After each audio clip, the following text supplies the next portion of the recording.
All right, another episode of the Cedric Maxwell podcast, in person this time. I am Joe Tsai. Cedric Maxwell's here, and a special guest, Bobby Manning. Bobby, this is a special appearance for you, man, because we haven't done this since, 2020? We haven't done a podcast in person in a few years, it feels like. And with everything going on in the NBA, with everything going on in Brooklyn, we thought it was appropriate to have a sit-down conversation this time.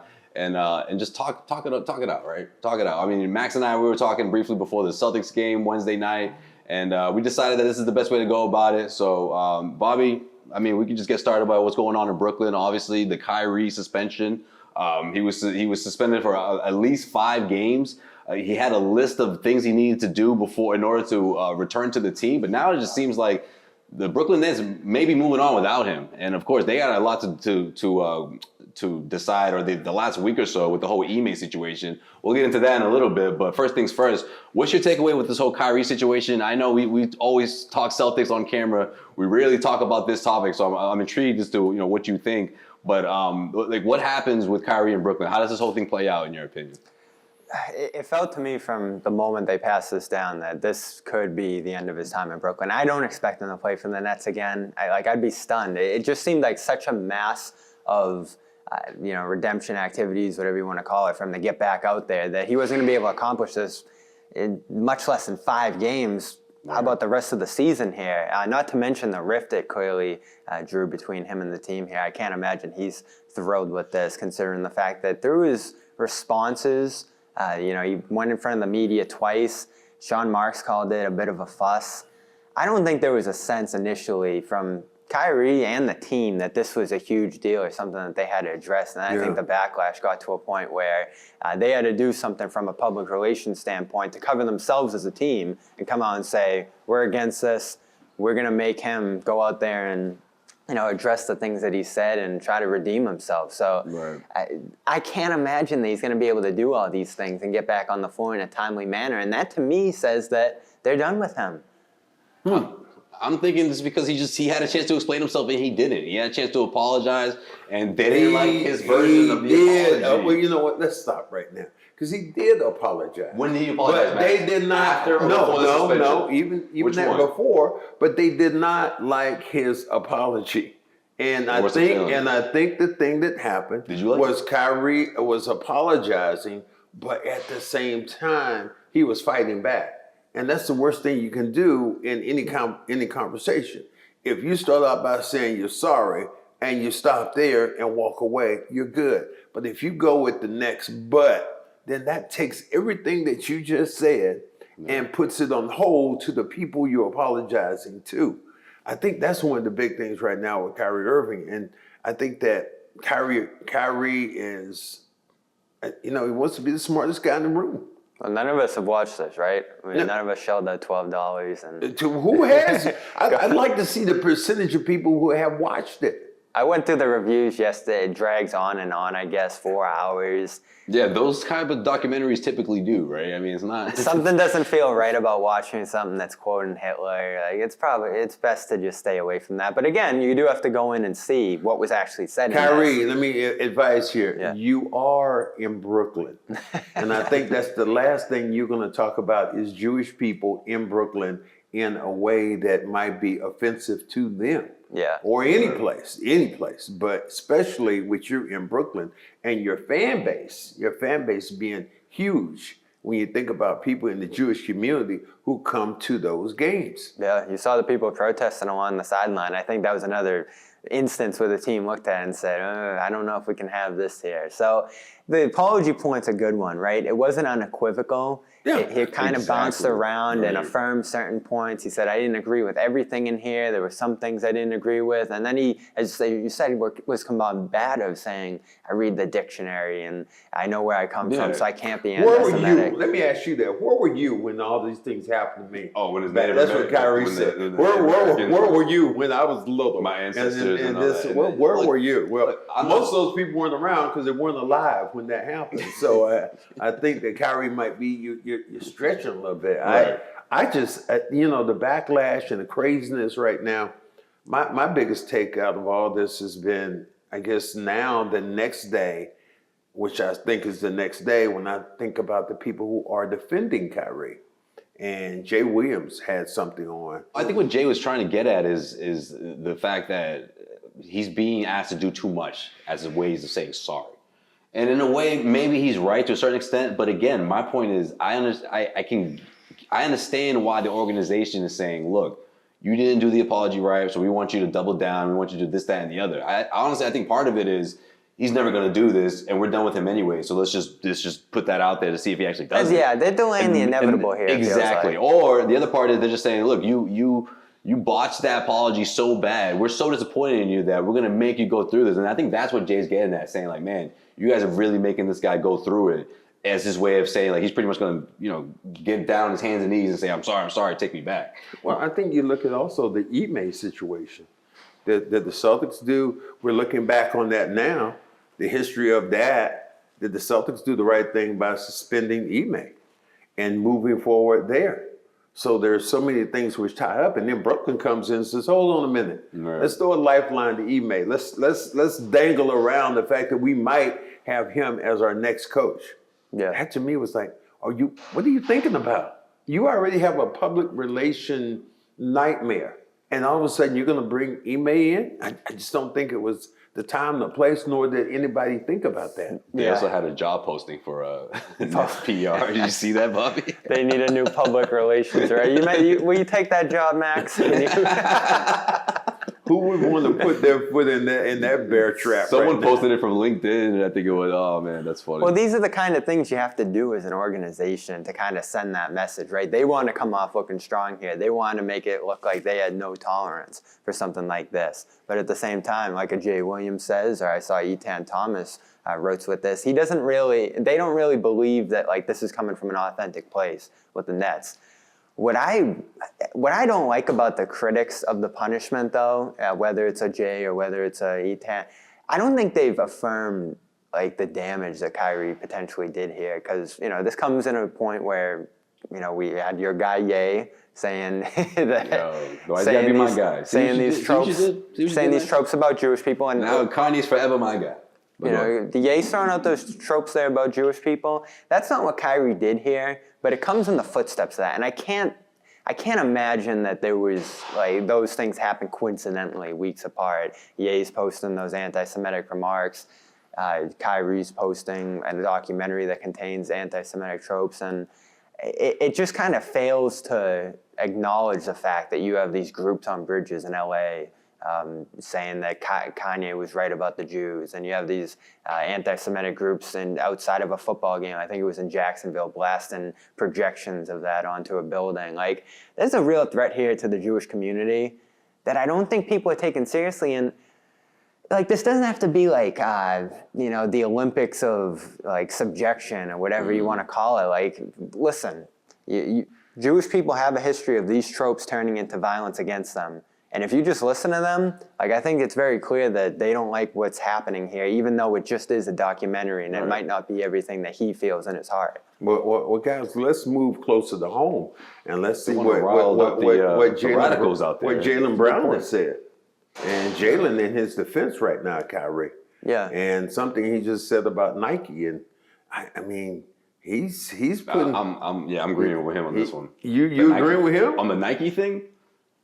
So Jaylen Brown tweeted out, since when does Nike have morals? What was it? When does it have morals, right? Moral compass. Ethics. Yeah. Since when does Nike care about ethics? I mean, if anything, we learned from the former Celtic and Ned's freedom. I mean, whether we're talking about the sweatshops or whether we're talking about their practices, I mean, Jaylen doesn't bring up a good point, right? The whole Nike thing. Oof, man, I tell you what, when you are putting your mouth to words in this situation, I think it becomes very, very complicated when you start talking about a major organization, a major player in sports, and you step out on that limb. And there are things about Jaylen that I really believe, when he talks about Black Lives Matter and what he did during that time. But man, this one's kind of out there. Yeah. And, to hear the response, because I'm hearing rumblings from a lot of players talking about, well, it's this and it's that and the whole organization and Nike and this and that. But man, Nike has to think that way though. I mean, Nike has to start thinking about a moral compass. Though. Yeah. I mean, you can't. You can't have a player like that. I'm not saying Nike's making a mistake here. I'm saying like Jaylen brings up a good point in saying like, since when do you guys care about that? Well, wait a minute. First of all, I think about what you talk about. We're going too far, and we talk about maybe what Kyrie has said before. Think about it. Kyrie was on the payroll there with Nike, and Nike made a prototype shoe for him, and he said, "This shoe is trash. It's garbage. Don't wear it." Yeah. Who says that kind of stuff? When the team, you can't go in and do, that. Those are kind of things. I'm like, well, Kyrie, that's kind of out there. Do you know how many millions of dollars they put to put that shoe together? Well, who knows better about what Kyrie's antics encompass than us here in Boston, right? Like, this is the thing. This didn't happen in a vacuum, and this isn't something that the Nets are looking at and saying this one incident is going to tear apart a relationship. Look at what happened 1 year ago. He didn't show up to the team because of a vaccine mandate. And that's his right, but it's also, if you're going to be focused on basketball, which this organization keeps talking about, at some point you have to wonder whether your star is dedicated to basketball, because 1 year it's the vaccine thing and he can't show up because of that. Now all of a sudden he's drowned himself in controversy over anti-Semitism. Well, you know what? How about this? They always have this line right now where they start out, the NBA cares. Hello, somebody. The NBA cares, and you got Kyrie using that line, one of your main players. That it is about public relations now with organizations. It used to be one time all about basketball. Right. Red Auerbach, hey, what happens on the floor? There were no dancers, none of that, no entertainment, nothing like. But it's bigger than that. The Celtics have, do a lot of things in the community now, and the whole NBA. Every team in the NBA has something that they're affiliated with, which is a charity. So all of a sudden, you get to this. I don't know. I don't even know what to say. Holier than thou, or the backlash, or whatever it might be. That to me can be so confusing and devastating when you think about those words. The NBA cares. That was the slogan that you saw of the NBA, and it didn't hurt at all when you think about your commissioner being Jewish. Mm-hmm. Yeah, and you wonder what the backdrop to that is. Like, it's a tough situation for everybody involved, because like you said at the very beginning, he didn't say any of the things that were in the film. He shared it. He said, I don't agree with everything in there. And from, to go back to Jaylen's points and the things he's talked about so far, them as a union, I think they're within their rights to say, he didn't say any of this stuff. You're going to punish him in an unprecedented way? Mm-hmm. All right. But if you're Jaylen, the person, the individual, and you're saying, what about Nike? And some people are saying, what about Brett Favre? And what about this? And how about some accountability, right? For what he said and what he did here? Like, it's always got to be, what about this and what about that, and compare it to this and compare it to that. Which is what I feel like he did during the media session when he was like, talking about his ancestors. It's like, okay, that doesn't mean you're wrong. It's deflection. We're talking about this though. It's seriously what it is. It's apples and oranges. Yeah. You can't compare one to the other. Uh-huh. And when you start doing that, then now you're going to get yourself into a whole nother thing, because things aren't always the same regardless. But I think most people are under the impression that he's not anti-Semitic. It's just the explaining part and getting down to what compelled him to post it. And if he wants to, what did you take away from the documentary? I would like to know that, right? Remember why he said he's not anti-Semitic though? Like, and he did say he loves everybody, he cares about everybody, but it was because of the definition of Semitic in the dictionary. Like, you can't just come out and say, I love Jewish people. I've read the dictionary. They need to be protected at all costs. I don't stand for any anti-Semitism against anti-Jewish. You could have used that word instead. Instead, it's, I'm Semitic, so I can't be Semitic because of what Semitic says in the dictionary. Like, that's just him trying to sound smarter than everybody. But didn't they have that one time? You remember that line people used to use all the time, said, zip it. Yes. Kyrie, zip it. And for me, I'm telling you this way, and here again, I'm not trying to make fun of this, but sometimes it is about money. It's about dollars and cents. And if you're Kyrie Irving, you're talking about $250 million, which he was about to sign a new contract. Yeah. Stunning that he didn't. And you know, and the thing that people should talk about too is Kyrie is his generosity, because he's done a lot of things behind the scenes that people don't understand. Now, is the damage done when you do something else? Yeah, and it casts a shadow on it. He was his Native American, you know, heritage. He's gone and done a bunch of things for them. He's, you know, the WNBA, when they were on strike that time, he ended up helping out the WNBA girls with money he gave. So there, women, bought George Floyd a house. He bought George Floyd's family a house. Yeah. So yeah, you can look at him, and he's been. But I guess that's the thing about Kyrie's all over the place. Yeah. And you just can't pinpoint and say, this is who he is. And Kyrie's always said that. Yeah. I'm a complicated dude. Yeah. It's sad to some degree. Were you shocked that the Brooklyn Nets balked on the decision to hire Ime Udoka? No, not considering the whirlwind that's there already. I mean, you already got dog shit on one shoe. You want it on another one? Seemed like they were down for what you want. Hey, wait a minute. Let me wipe that one off. Hold on a minute. There's another pile. Let me step into that one. It's unbelievable. Yeah, and hey, you see that right there? Don't step right there. And they talk about culture all the time, the Nets culture, and we got to get back to basketball, and they're potentially adding another distraction to themselves to gain what? Like, well, this guy isn't like a magician who's going to solve everything. But I think what happened, and the reason I think they pulled back, is they watched the way things happen since Kyrie has been gone, and they watched this team, and they're playing so much better. Right. And I think the last 3 or 4 games, they won 3 out of 4 or something like that, and they've been playing really well. Yeah. So if it had continued to go downhill, I think there have been more pressure to bring Ime in. But Jock Bond seems to be doing a really good job. They took the interim off his name and made him the coach. But if they had continued to go downhill, I think they'd have made that move. See, I think that's part of it. But I think the other part is, can Ime really whip this team into shape with everything that's going on? I mean, listen, everyone knows what he did last year with the Celtics. Everyone knows how he was able to turn that team around and motivate them to reach the finals.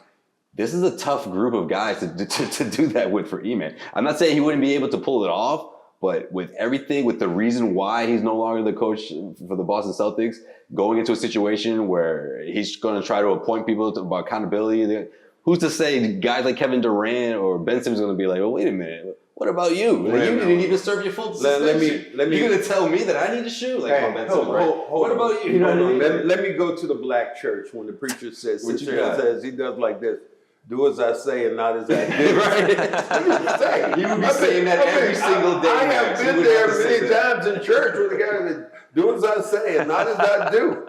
And so that would work for about a month. So sometimes I just think that, I look at the strength of Ime and the relationships he's formed. And let's talk about this. The relationships he's formed here in Boston still carry a lot of weight. Marcus Smart is still talking about it. Al Horford's still talking about it. Jaylen. So a lot of people are still talking about the relationship that he formed with them. And that is something which is really strong that other people looked at, especially if you got a group of guys over there that don't seem to be as strong mentally.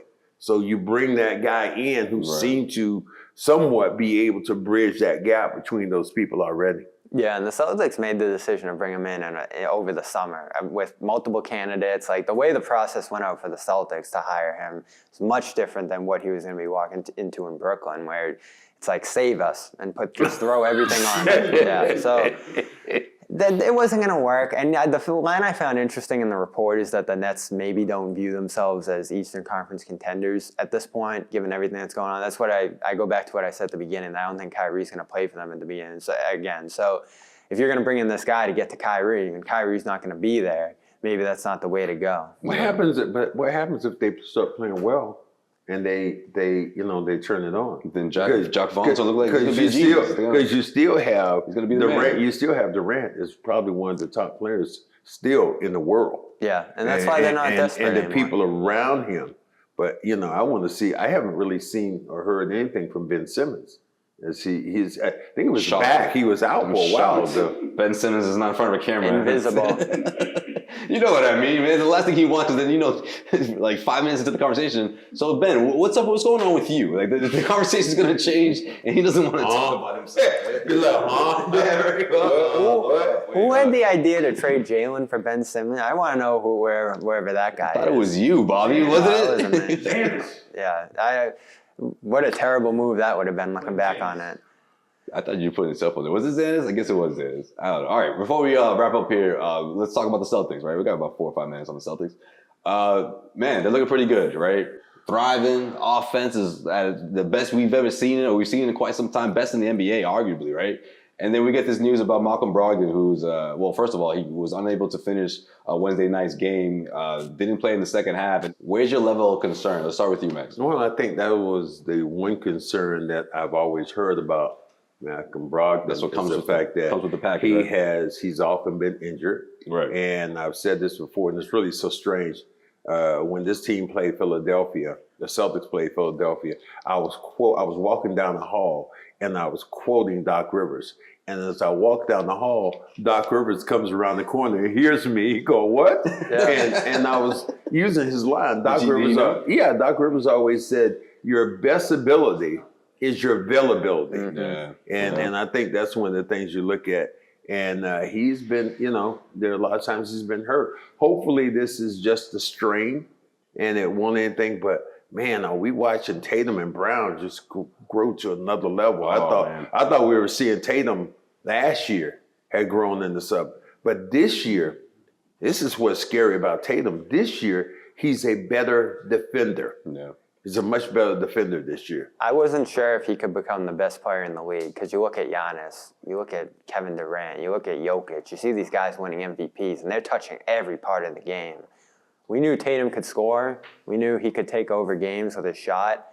But seeing him rebound like he has, defend at the highest level, blocking guys shots up, blocking shots off the backboard, scoring easily and getting off the ball and scoring from different positions on the floor, I'm a believer. This guy could be the best player in the NBA at this point. And I think we're already seeing him early this season get to that level. So Brogdon or not, Joe Mazzulla, Ime Udoka, he's gonna be there because I think he knows what it takes now getting to the finals. And I've talked to him about this. Like, Bob's not worried about Brogdon. He's like, the difference. It's all about Tatum, man. They don't even need that dude. The difference he's talked about is that he saw how defenses play him in the playoffs. Now he knows, like at that level, what it's going to take. Regular season, it's just a little bit easier for him now. But for the most part, you think about it, defense played him hard throughout the playoffs. Yeah.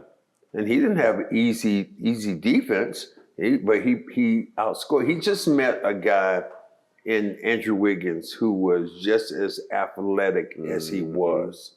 And I think that kind of turned the corner a little bit. Mm-hmm. He'll have to find a way to beat that guy. Yeah. If you're gonna get double teams, if you're gonna get taken off the ball, you gotta find other ways to do it. He's screening more. I never used to see him screen.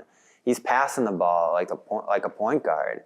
And those are the guys that impact the game at the highest level.